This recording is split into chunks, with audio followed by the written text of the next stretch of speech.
This Week in Richmond is made possible in part by Alpha Natural Resources, an energy company dedicated to respecting the land. Alpha Natural Resources, we power the world through the energy of our people. The Virginia Chamber of Commerce, the voice of the Virginia business community, promoting the free enterprise system to enhance economic competitiveness. Additional support is provided by these sponsors.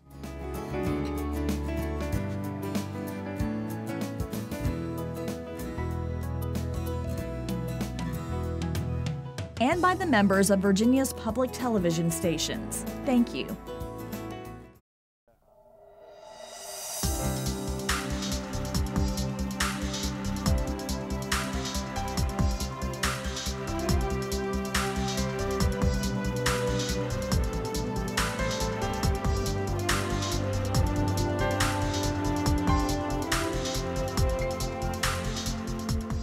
Welcome to This Week in Richmond, and a very special welcome to our guest. I'll start with you first, sir, and then we'll come to the legislator.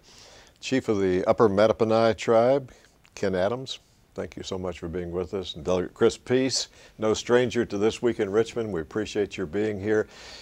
And we're going to start a conversation talking about the Virginia Indian Commemorative Commission and what's taking place in that commission, and then we may get on to some other matters before the time's out. A commission that was started showing that it has bipartisan support by the former Governor Kane and then continued by executive order by Governor McDonald. So some of our viewers haven't heard about the commission. So before we come to what's going to be placed on Capitol Square, and we have some of the artist renditions of that we'll show later. You two tell our viewers some about your work on the commission. I'll start with you, Chief. Well, for me, the commission idea, in my mind, first began during the Civil Rights Memorial in June of 2007, I believe. 5 or 6 years ago, there was a special day where the unveiling of the Civil Rights Memorial took place. And I remember standing there and just taking in all of the activities and listening to those wonderful speeches that were being given, and the wonderful idea about how the Civil Rights Memorial came about. And as I was leaving the Capitol grounds, I looked around to take a look at some of the other memorials there, some of the other statues, and I noticed there was nothing there to represent any of the Virginia Indians. And I thought about that for a while. I did receive an email from a couple people, emails from some people that mentioned that also. And I was fortunate enough to have a delegate who was willing to sponsor some legislation to carry a memorial forward. And that was the beginning. And the end, hopefully, is soon approaching. Good. And we've been in quite a long process to get to this point, selecting an artist to render the memorial a possibility. And I'm looking forward to the day that it comes to fruition. Well, absolutely. Chief Adams is a leader in our community. He's certainly the leader of the Upper Mattaponi, but someone that I've had a great deal of respect for a long time. In fact, our friendship goes back to a meeting at Aunt Sarah's Pancake House near the Richmond Airport when I was contemplating running for office. You know, when you seek elected office, you want to talk to community leaders, and Chief Adams was high on my list. And this idea that he brought to the legislature is one that's overdue. It's not just the Civil Rights Memorial that I think triggered a lot of people's imagination. It's just the entire Capitol Square. I mean, when you look at those that we've memorialized, those we've given tribute to think that the Virginia Indian has not been so recognized is really disappointing. But we have a great opportunity. I like to call it a tribute because the Virginia Indian is not just past. It's not just present, as you see Chief Adams and so many others who are active in the community, but it's the future of the Virginia Indian. It's how the Virginia Indian has contributed to this Commonwealth since before the English settlers were here. The history is really remarkable, and it's really overdue in terms of how our society pays respect to those contributions and also looks to see how we continue building bridges in our community going forward. So I represent a number of the Virginia state-recognized tribes, but we have Virginia Indians and those of Virginia Indian descent all across this country. And we're going to ask them to come home, come back to this place to work with us to raise the money, to help us bring this vision to bear, put some reality to this dream that we've had and have been working on for the last couple of years. It's been a deliberative process. I don't think anytime you want to change the landscape of the Capitol, you want to rush into things. We have had a wonderful and very active commission. We established 3 subcommittees that painstakingly went through what the message and themes should be. I want the chief to talk about. We went and took a trip to the National Smithsonian to get ideas of how they interpreted that space. And we've just kind of gone through this process over the last couple of years, and then a national call for artists, having responses from all around the country, people of various native descent, submitting their vision for this place, and then ultimately over the last couple of months narrowing that down to one artist, Alan Michelson. And we're excited to work with him, but we also want to maintain that good working relationship with the Virginia Indians that are here in the Commonwealth. Part of that process that I described included us going and setting up charrettes, little listening town halls at some of the tribal centers. The clerk of the Senate has been fantastic in leading a lot of those efforts, as well as Delegate Dolores McQuinn, Senator Ryan McDougall, who's from our area. All have participated in this process, and we'll continue to work forward as we've now selected the artist and need to raise that capital to make it happen. Now, you were saying something about the themes. Well, what we did was decide on specific themes from different groups of Indians that we talked to in these charrettes. We would go to different tribal areas and ask questions of the different Indians that were in these areas to get ideas about exactly what they would like to see as a tribute on the Capitol grounds. So all of the Virginia Indians, the great majority of Virginia Indians, had an opportunity to participate, to give their thoughts on what this tribute should look like. And we would go to their tribal centers, went to my tribal center and asked quite a few people what their thoughts were. And there were several sessions in the Capitol building also, where we would invite people to present their thoughts, present their ideas. And out of those ideas, we narrowed it down to several artists. And now we've finally come to the position where we're at one singular artist that we've gotten to. But it was a very deliberative and collaborative process to get us to this point. And I think Delegate Peace did a great job on keeping the process moving in the right direction and going forward, and not in a way that was too fast, not in a way that was too slow, but just at the right speed, so everyone had a chance to contribute and everyone had a chance to participate in the selection of the themes. And some of the themes included ideas such as natural settings, the historical aspect of Indian history, the fact that the family is such an extremely important part in Indian life, the leadership of the Indian chiefs, that was important, and the work that they did throughout the centuries, since the British came and before the British came. You know, it seems like it was almost a year ago. I slipped into one of your meetings over in the Capitol, and then after the meeting you went out on Capitol Square and unveiled should I call it a plaque, and had a ceremony there. Yes. And so there's something near the bell tower right now that people can see. Will it be somewhat in that vicinity of Capitol grounds that you expect this to sometime in the near future to be unveiled?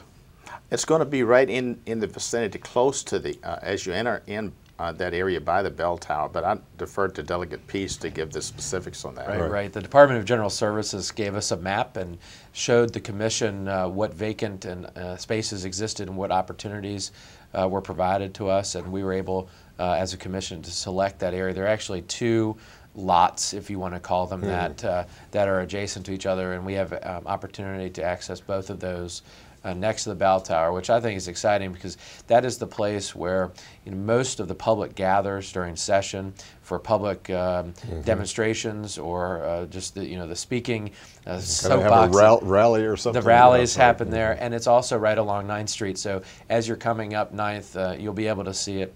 One of the other couple themes that were important in the process were a place of sanctuary or reflection, trying to capture the spiritual component of the Virginia Indian, with the circle being so important to that. Chief Adams was had an emphasis on the circle being that universal sign of deity, and that's a major component. Let me interrupt you just a quick second on that, because I think you submitted, and we have a artist rendition of that we'll get that up on the screen, that circle. And so I interrupted you, apologize, but go ahead and tell us some more about the meaning of that circle. And Chief Adams, I think, can speak to that. If you think of the circle as a part of life, when you come into this world, you enter into that circle. And when you leave this world, you exit that circle. So the circle of life continues. Now, one of the problems with Indian history in America, one of the issues that we deal with on a regular basis in America is the fact that since 1600, or actually 1492, if I go back that far, the circle has been damaged when it comes to the Indians of this continent.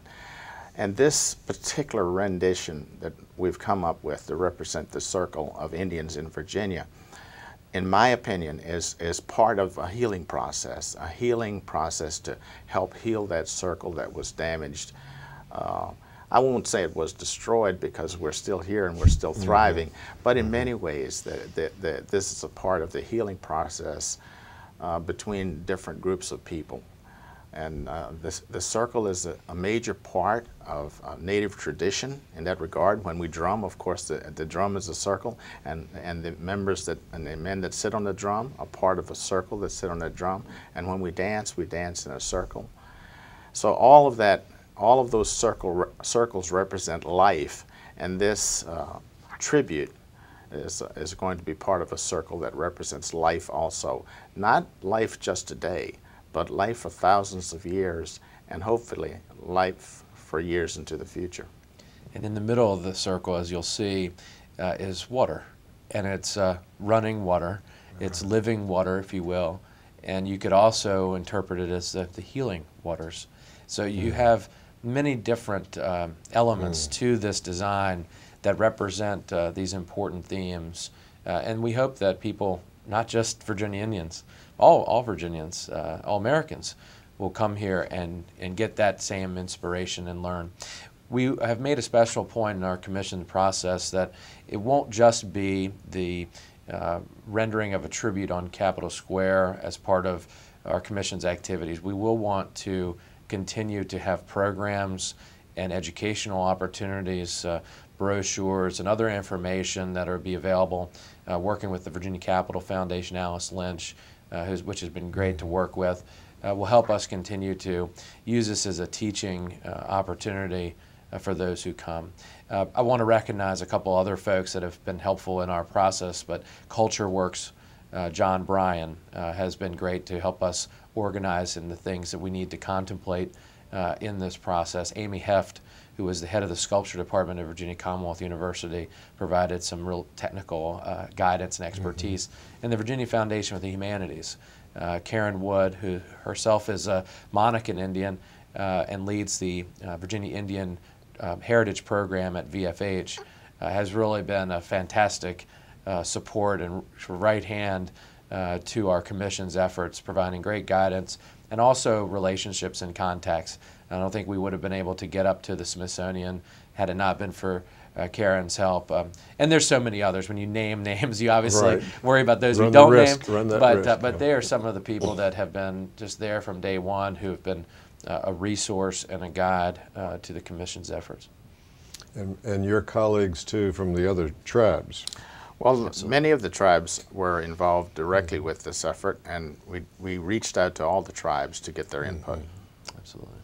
Now, there's some other artist renditions I think that we'll get up on the screen too, beyond the circle, and I think is one kind of showing what you think it might look like as it gets unveiled, or is that still to be determined? Well, as we went through the RFP process, we had several rounds of several stages of presentations, and when you're looking at art, it is subjective, and it's not an easy decision to make, and you become very close and you feel connected to a number of the artists as well as their designs. And so in some sense it was a challenging process because they were all very good. I mean, we didn't get to the point where we were disappointed in any of the submissions. We actually had an artist from New Mexico come. We had Alan Michelson from New York. We had Pamunkey Chief Kevin Brown submit. We had a very talented artist from Tennessee, Alan LaQuire, submit. And there are elements of all of them that we loved. And we've actually invited several of them to continue to, provide some input along the way to the extent that they feel is appropriate.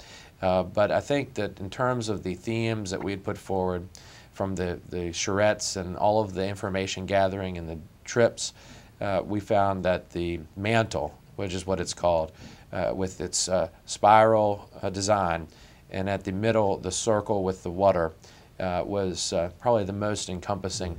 It also includes native plants, and we'll have a native vegetation that was also part of our emphasis. So it will fit nicely into the grade and topography of Capitol Hill, and be complementary to what is here, but also have those elements that tell the native story and the story of the Virginia Indian, which we're very excited about. You made reference to it didn't move too quickly, didn't move too slowly, about the right pace. So is 2013 the year that you are hoping to see something unveiled, or will it take longer depending on the raising of the funds? Well, I'm not sure what year it's going to be unveiled, but I'm happy and pleased with the process that's taking place, and whenever it's unveiled, I think will be the right time. I would like it to be 2013, if at all possible. And we'll be calling on people to invest in this project. Corporations, citizens of Virginia. We believe this should be built by the community, and we will all be participating in that process. And we look forward to seeing it here on Capitol Square.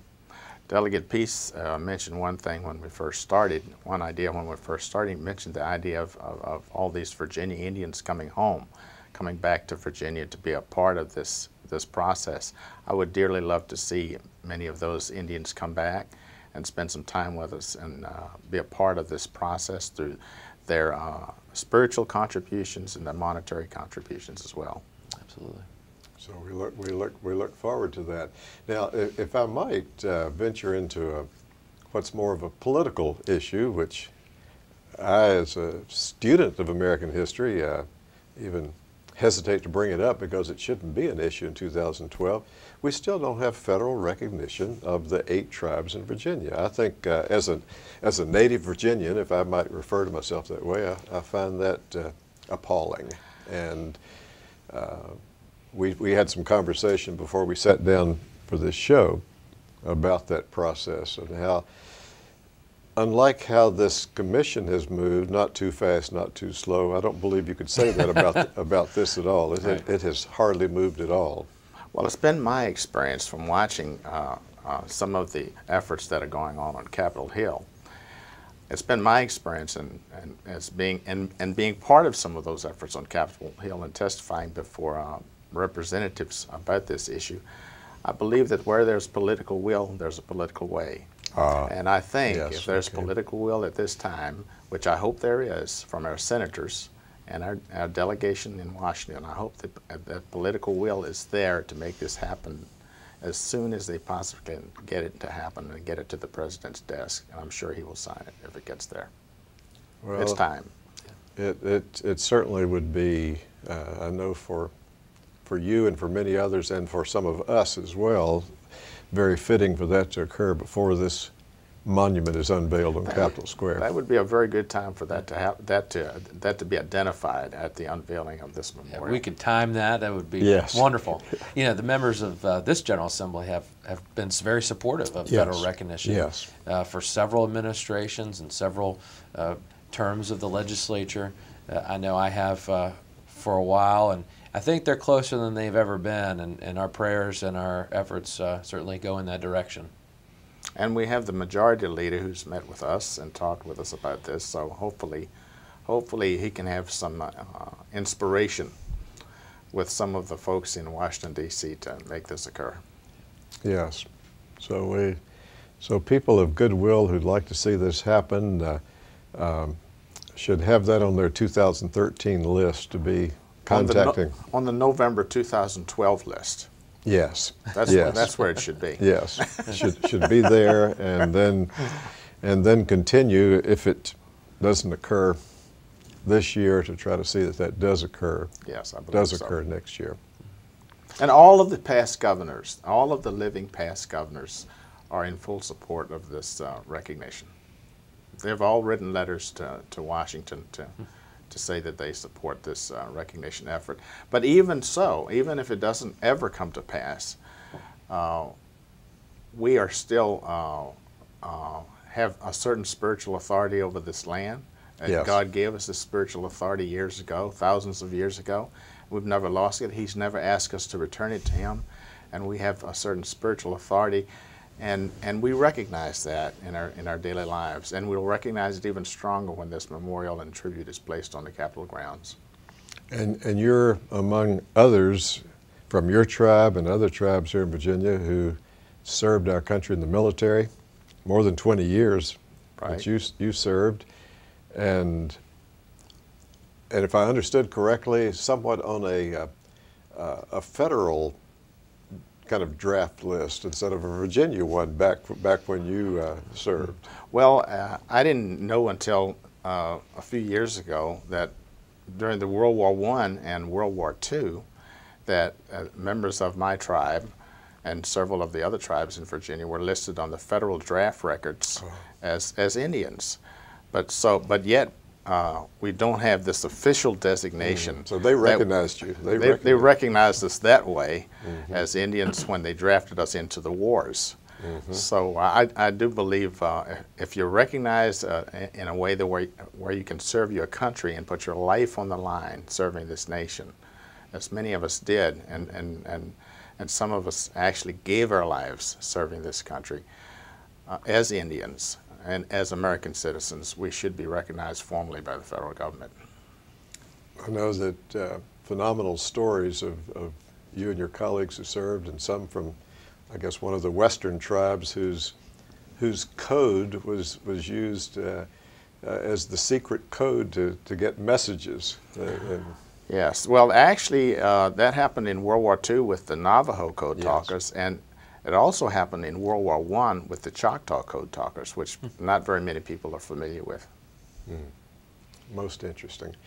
Well, before our minutes are up, I want to thank you both for being here, and then any other words about the commission? Did you think of someone, Delegate Peace, that you left out that you wanted to mention, or Chief Adams, any other comment you'd like to make to our viewers? I would like to make one comment concerning the governors. Both governors have supported this effort strongly. Governor Kane, when it was first proposed, and Governor O'Donnell, which our new governor, supports it fully now. And I think we're taking a great path towards healing and reconciliation. Good. Yeah, very much. And we have a Facebook page, Virginia Indian Commemorative Commission. So if you'd like to see more images or become more involved, you can go to the Facebook page, or you can contact my office.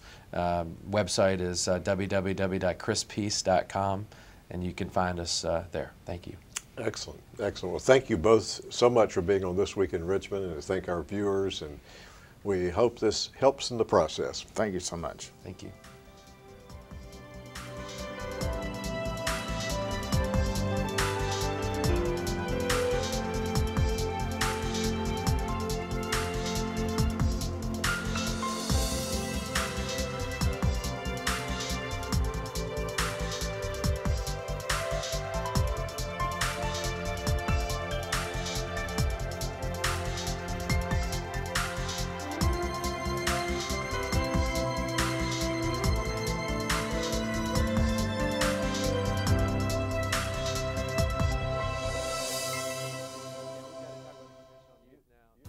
This Week in Richmond is made possible in part by Alpha Natural Resources, an energy company dedicated to respecting the land. Alpha Natural Resources, we power the world through the energy of our people. The Virginia Chamber of Commerce, the voice of the Virginia business community, promoting the free enterprise system to enhance economic competitiveness. Additional support is provided by these sponsors.